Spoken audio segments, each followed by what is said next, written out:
মাগবীরের জামাত শেষে মুসল্লিরা যে যার বাড়ির পথে পা বাড়িয়েছেন। এমন সময় মসজিদের বড় ইমাম সাহেবের কাছে ছুটে এলো কয়েকজন মধ্যবয়স্ক মানুষ। মানুষটি মূলত কল্যাণপুর গ্রামের মাতব্বর করিম মোল্লার সহচর গফুর মিয়া। আসসালামু আলাইকুম ইমাম সাহেব, আপনাকে এখনই মাতব্বর বাড়িতে যাওয়া লাগবো। মাতব্বরের মায়া গলায় ফাঁস দিছে।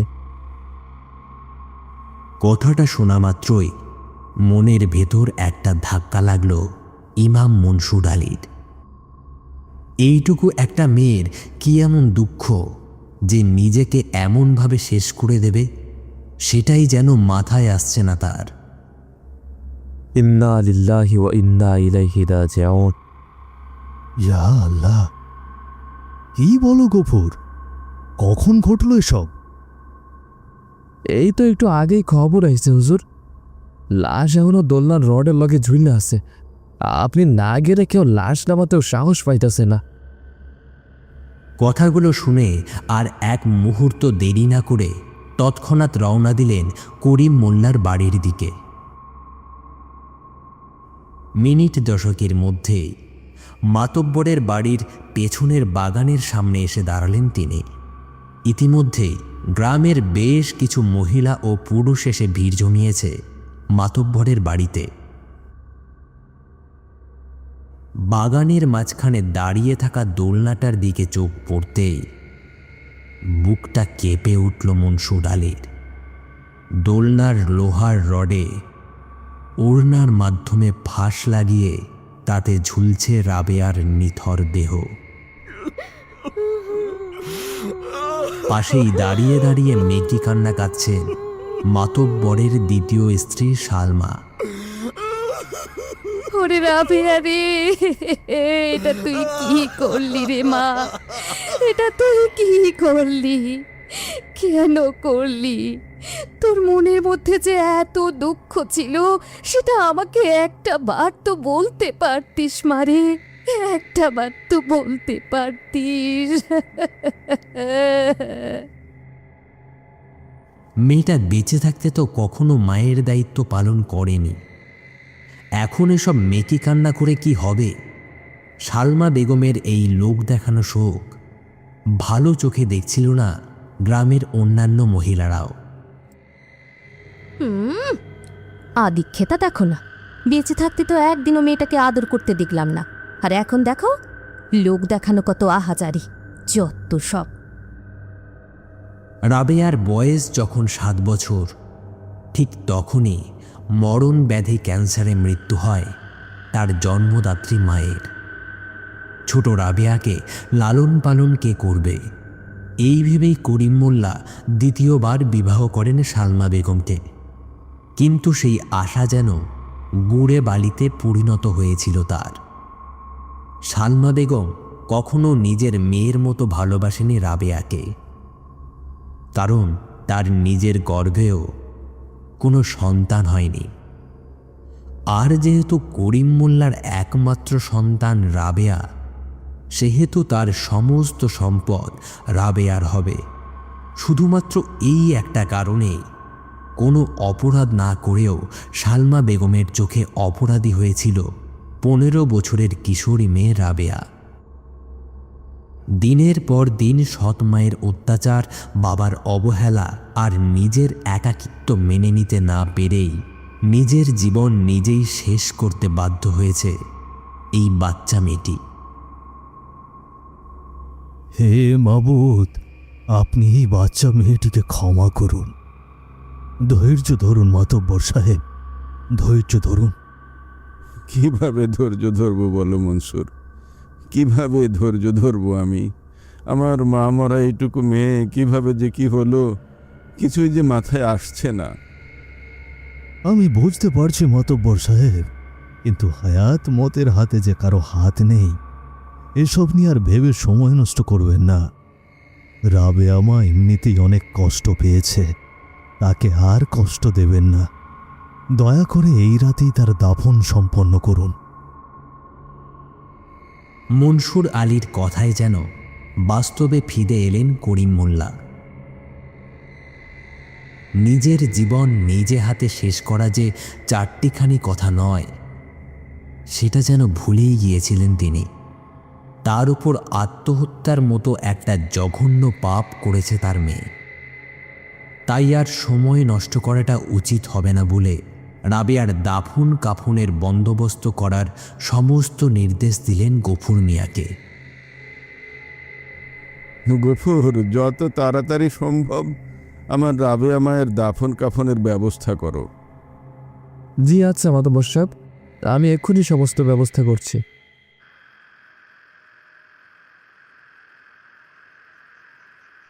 রাত আনুমানিক 9টা নাগাদ রাবেয়ার দাফন সম্পন্ন করে বাড়ির বারান্দায় এসে বসলেন করিম মোল্লা। চারপাশে ঘুটঘুটে অন্ধকার, কেবল সামনের বাগানে রাখা দোলনাটায় একটা ছোট্ট বাতি জ্বলছে। যে দোলনায় রাবেয়ার লাশ ঝুলেছিল ঘণ্টা 3 আগেও। বারান্দায় বসে বারবার সেই দোলনাটার দিকে তাকিয়ে আছেন করিম মোল্লা। সেদিকে তাকিয়ে যেন বুকের ভেতরটা ফাঁকা হয়ে যাচ্ছে তার।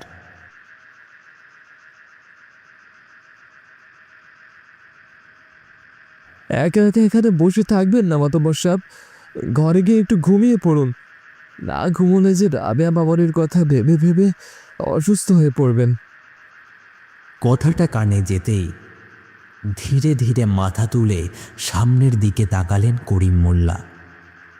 তার জীবন দশায় যে এত বড় একটা শোক তাকে বয়ে বেড়াতে হবে, সেটা হয়তো কখনোই কল্পনা করেনি তিনি। কেন এমন হলো বলো তো গফুর? আমার মেয়েটা কেন এই কাজ করলো? তবে কি আমার ভালোবাসায় অনেক ঘাটতি ছিল? করিম মোল্লার কথা শুনে মৃদুভাবে হেসে উঠল গফুর মিয়া। এইরকম একটা কঠিন সময়েও গফুর মিয়ার মুখে এমন অদ্ভুত হাসি দেখে হতভম্ব হয়ে গেল করিম মোল্লা। তুমি হাসছো গফুর? তাছাড়া আর কি বলবো বলুন? আপনি বলছেন ভালোবাসায় ঘাটতি ছিল কিনা, আর আমি বলবো আপনারা আপনারা কেউই কখনো রাবেয়া আমাকে ভালোই বাসেননি। এসব তুমি কি বলছো গফুর? আজ সকাল থেকে সন্ধ্যা পর্যন্ত কি কি হয়েছে এই রাবেয়া মায়ের সাথে, কি কি করেছেন একটু ভেবে দেখবেন। আমি আর কিছু বলতে চাইছি না। এরপর আর কোনো কথা না বলে সেখান থেকে চলে গেলেন গফুর মিয়া। গফুর মিয়া এই বাড়ির বিশ্বস্ত একজন কেয়ারটেকার। ছোট থেকে এই পর্যন্ত রাবেয়ার দেখভাল থেকে শুরু করে খাওয়া দাওয়া পড়াশোনা সবটাই দেখাশোনা করেছে এই গফুর। রাত আনুমানিক 10:30। ঘুটঘুটে অন্ধকারের মাঝে এখনো বারান্দায় বসে আছেন করিম মোল্লা। সারাদিনের ঘটে যাওয়া ছোট্ট ছোট্ট ঘটনাগুলো চোখের সামনে ভেসে উঠছে, আর অপরাধ বোধে নিঃশেষ হয়ে যাচ্ছেন তিনি।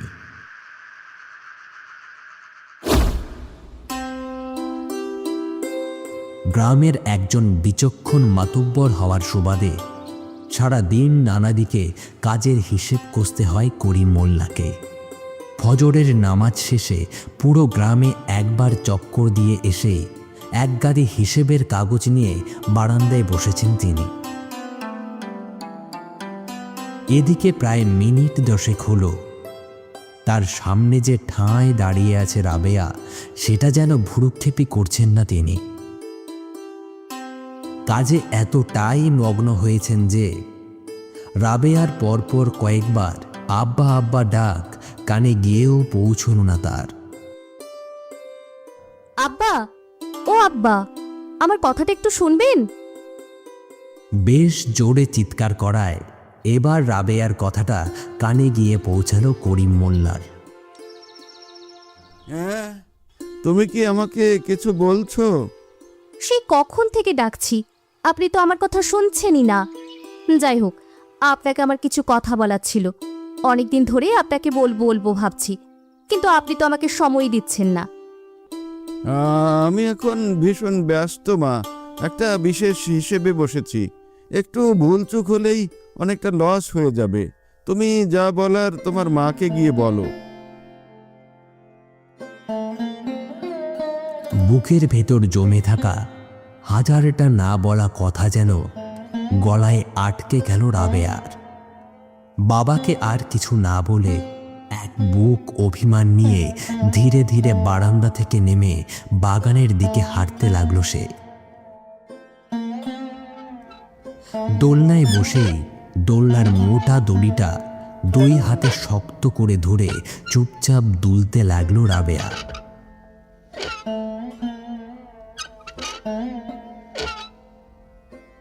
রাবেয়ার মন খারাপের সঙ্গে তার এই দোলনাটি। মন খারাপ হলেই এক মুহূর্তের মধ্যে দৌড়ে আসে এই দোলনার কাছে। বেশ অনেকটা সময় পেরিয়ে গেল। এদিকে রাবেয়া যে কিছু একটা বলতে গিয়েও বলতে পারল না, সেটা যেন আর মাথাতেই আসলো না করিম মোল্লার। দুপুর 2:30টা নাগাদ রেগে মেগে আগুন হয়ে দোলনার সামনে এসে দাঁড়ালো সালমা বেগম। নাটকটা দেখো। তা হ্যাঁ রে নবাবজাদি, সারাদিন কেবল এই দোলনায় দোল খেলেই হবে? হ্যাঁ, বলি কাজকর্ম কিছু করতে হবে না? বলি কি এই সারাদিন যে এই গোগ্রাসে গিলছো, সেগুলো আসে কোত্থেকে শুনি? হ্যাঁ, প্রায় মিনিট 2 দাঁড়িয়ে থাকার পরও রাবেয়ার কাছে কোনো উত্তর পেল না সালমা বেগম। এরপর সেখানে দাঁড়িয়ে দাঁড়িয়ে আর 4টে কথা শুনিয়ে ঝনঝন করতে করতে চলে গেল সে।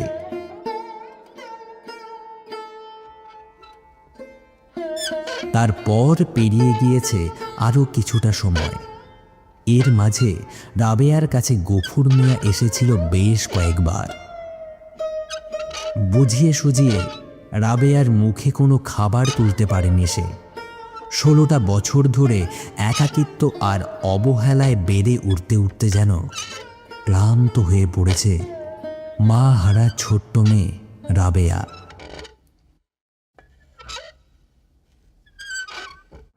মা, ও মা, তুমি কি উপর থেকে আমাকে দেখতে পাচ্ছ মা? তুমি যদি সত্যি সত্যি আমাকে দেখো, তাহলে তুমি নিশ্চয়ই এটাও দেখছো যে আমি কতটা ভালো আছি। আচ্ছা মা, তুমি আমাকে এই পৃথিবী নামক জাহান্নামে একা ফেলে গেলে কেন? তুমি জানো না মা ছাড়া এই পৃথিবী কতটা ভয়ঙ্কর হয়? রাবেয়া কখনোই তার মায়ের মৃত্যুর শোকটি মেনে নিতে পারেনি। আজও সে মনে করে এই ধরনীতে তার আপন বলতে তার মা ছাড়া আর কেউই ছিল না। মা, মাগো, খুব ক্লান্ত হয়ে গেছি মা, খুব ক্লান্ত, আর পারছি না। এবার যে তোমার কাছে যাবার সময় হয়ে এসেছে মা। হে খোদা, তুমি আমাকে মাফ করে দিও।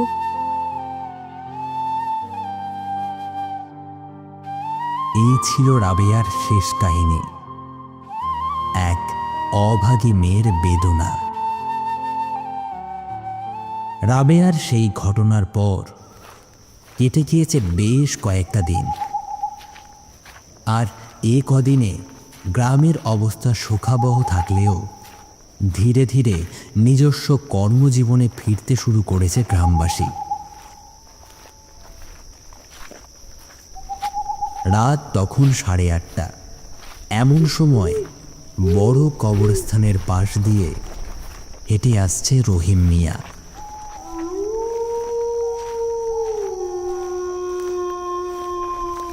রহিম মিয়া গ্রামের একজন নবীন জেলে। সারা দিন ক্ষেত খামারের কাজ করে আর রাতের বেলা অল্প কিছু মাছ ধরে জীবিকা নির্বাহ করে সে। মাতব্বরের মেয়ে গলায় ফাঁস দিয়ে মারা যাওয়ার পর থেকে কবরস্থানের আশেপাশে দিয়ে যেতেও ভয় করে।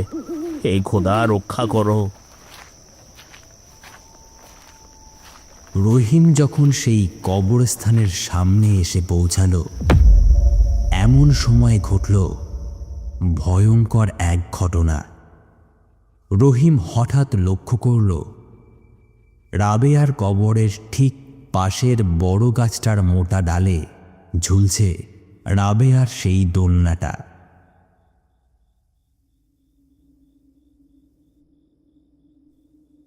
আল্লাহ, কি দেখলাম আমি! দৌড়াতে দৌড়াতে মসজিদের সামনে এসে থামতে তার দৃষ্টি পড়ল ইমাম মনসুর আলীর ওপর। ইমাম সাহেবকে দেখে রহিমের ভয় কিছুটা কমলেও এখনও সেই দৃশ্য যেন তার চোখে ভাসছে। হুজুর, সর্বনাশ হয়েছে হুজুর। ওই ওই কবরস্থানে রাবেয়ার কবরের পাশে দোলনাটা ঝুলছে। আরে আরে হয়েছে কি? তুমি একটু শান্ত হও, ভয়ের কিছু নেই। শান্ত হয়ে সবটা আমায় খুলে বলো। এরপর খানিকক্ষণ দাঁড়িয়ে নিজেকে স্থির করে কবরস্থানে ঘটা পুরো ঘটনাটা ইমাম সাহেবের কাছে খুলে বলল রহিম। ঘটনাটা শোনার পর থেকেই মাথার মধ্যে নানান চিন্তা ঘুরপাক খেতে লাগল ইমাম মনসুর আলীর মাথায়। তিনি আর এক মুহূর্ত দেরি না করে গ্রামের আরও দুজন যুবক জব্বার ও জয়নালকে সাথে নিয়ে চললেন কবরস্থানের উদ্দেশ্যে।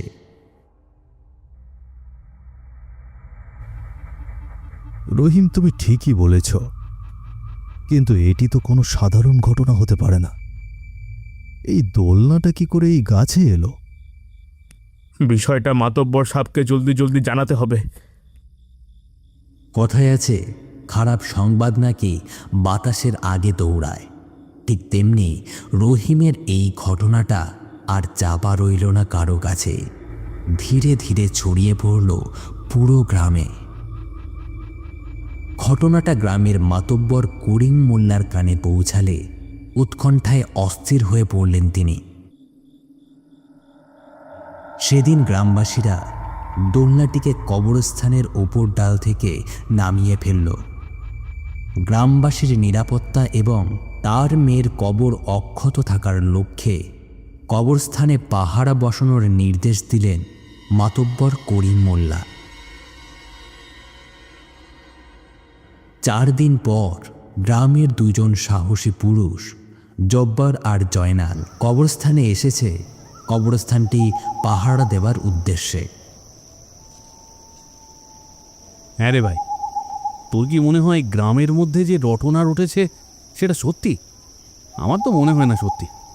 সত্যি হলে 4 দিন ধরে যে আমরা পাহারা দিচ্ছি, আমাদের চোখে কি তেমন কিছুই পড়তো না? সত্যি মিথ্যা দিয়ে আমাদের কি ভাই? আমাদের কাজ পাহারা দেওয়া, আমরা পাহারা দেব। অনেকক্ষণ থেকেই বসে আছি, আমরা বরং পুরো কবরস্থানটা একবার ঘুরে আসি, কি বলিস? পুরো কবরস্থানটি এক নজর চক্কর দেবার উদ্দেশ্যে তারা দুজন এদিক ওদিক হাঁটছিল। কিন্তু এমন সময় তাদের চোখে যা পড়ল তা দেখার জন্য যেন এক মুহূর্ত প্রস্তুত ছিল না তারা। বেশ কয়েকটি কবরের ওপর পড়ে আছে মৃত মানুষের কিছু হাড়গোড়। তা দেখে যেন মনে হচ্ছে হাড়গুলো থেকে মাংস ছিঁড়ে ছিঁড়ে খাওয়া হয়েছে। লা হাওলা ওয়ালা কুওয়াতা ইল্লা বিল্লাহ, লা হাওলা ওয়ালা কুওয়াতা ইল্লা বিল্লাহ। কিছুক্ষণ আগেও তারা যখন কবরগুলো ঘুরে ঘুরে দেখছিল, সেই মুহূর্তে এমন দৃশ্য চোখে পড়েনি।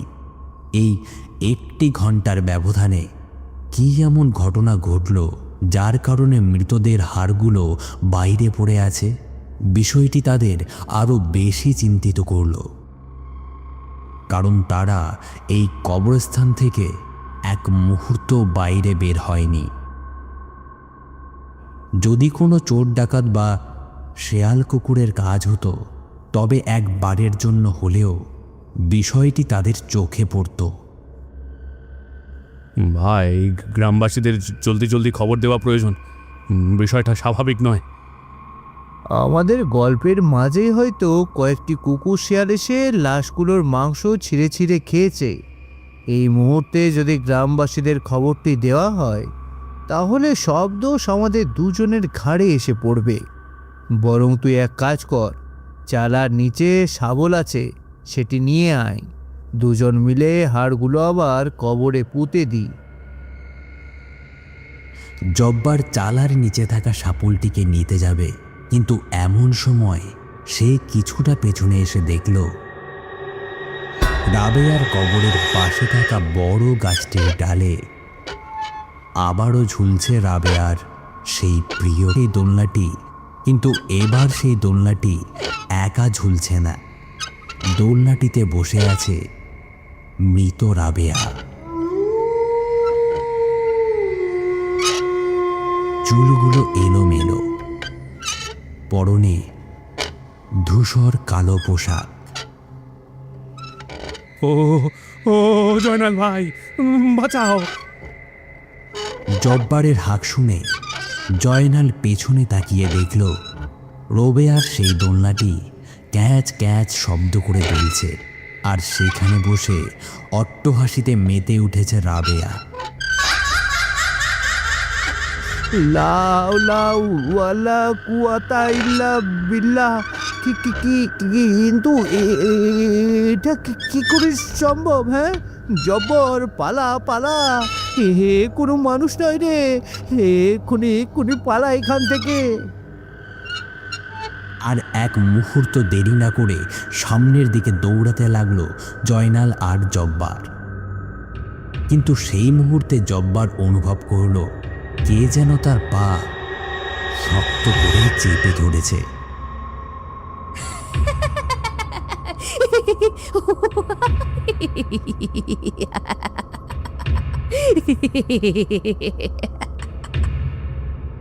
জয়নাল ভাই, ও জয়নাল ভাই, আমাকে আমাকে একা ফেলে চলে যাও না, আমাকেও নিয়ে যাও। জয়নাল তার নিজের জীবন বাঁচাতে এতটাই মগ্ন ছিল যে তার পাশে যে জব্বার নেই সেটা সে জানতেও পারল না। এদিকে সামনের দিকে পা এগোনোর প্রাণপণ চেষ্টা করেও এগোতে পারছে না জব্বার। লা হাওলা ওয়ালা কুওয়াতা ইল্লা বিল্লাহ, লা হাওলা ওয়ালা কুওয়াতা ইল্লা বিল্লাহ। আল্লাহ আল্লাহ বাঁচাও আমায়! জব্বারের কাকতি মিনতি যেন রাবেয়ার আত্মার কানে গিয়ে পৌঁছালো না, উল্টে রাবেয়ার অতৃপ্ত আত্মাটি জব্বারকে চেপে ধরে ঘাড়ে একটি কামড় বসিয়ে দিল।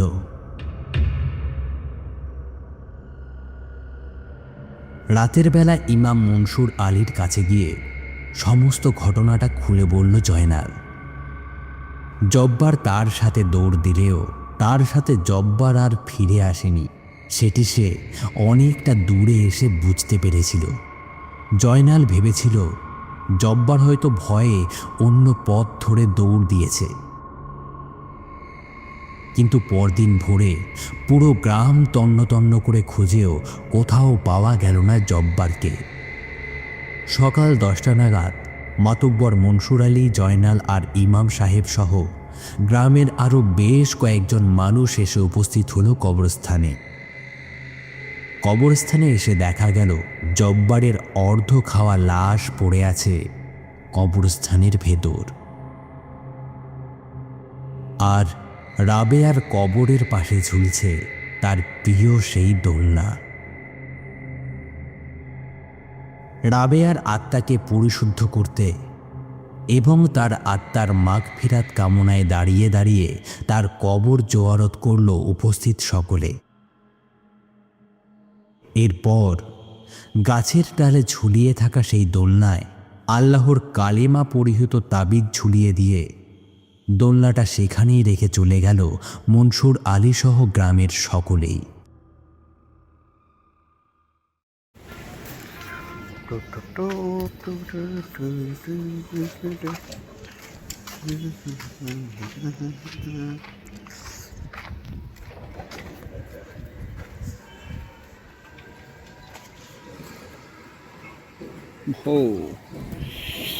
আজকে দিন সবাইকে চমকে উঠে।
সবাইকে চমকে দেব, কোট প্যান্ট বেশে ভরে এসে দাঁড়াবো, এ কত সুন্দরী নায়িকা আমার, আমি হিরো হব।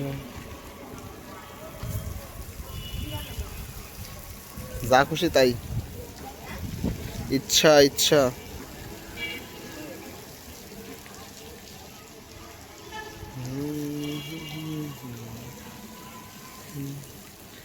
প্যান করে এসে কত সুন্দরী নায়িকা আমি হিরো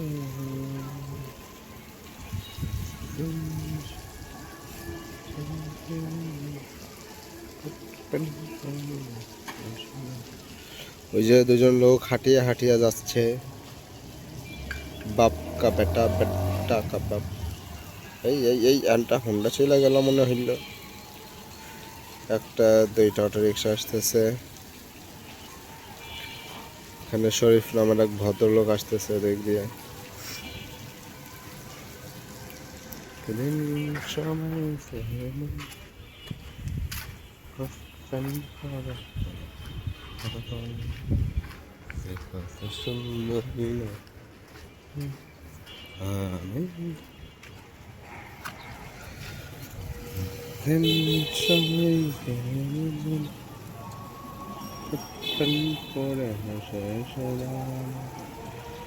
কত সুন্দরী নায়িকা